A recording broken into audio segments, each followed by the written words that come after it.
Good day. So this video is going to talk about multi-area OSPF. So here's the topology we're going to be working with.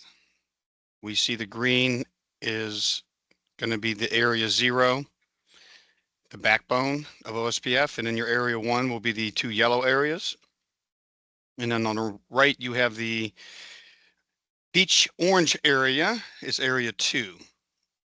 And if you look at how many IPs, 16,000 end devices, and 800 networks.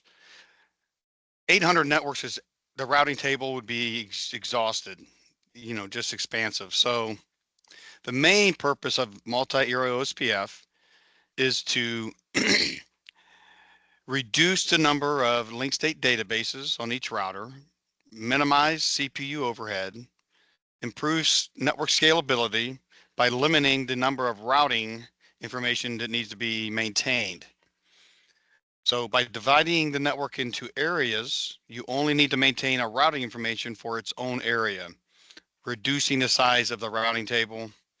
And if you remember summary routes, if you don't remember them, we will get back around to them, but that's what you do a summary route. So let's compare the configs.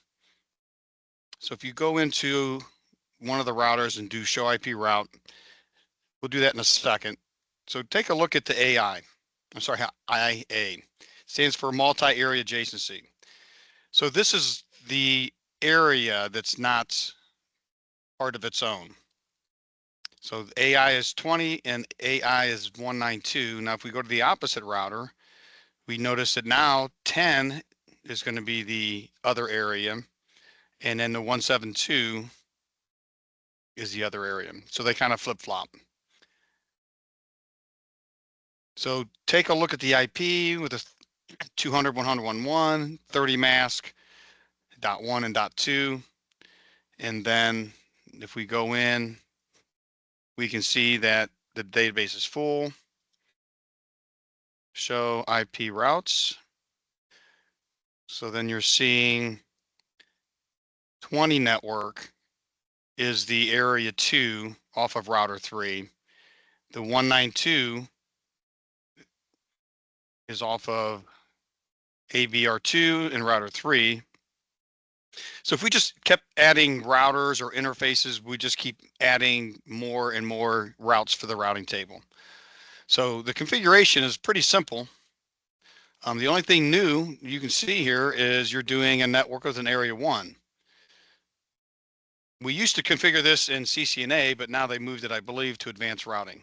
So you'll come back to this, but if you can see this, a pretty simple config. So you can kind of reverse engineer it if you want to learn a little bit more about it.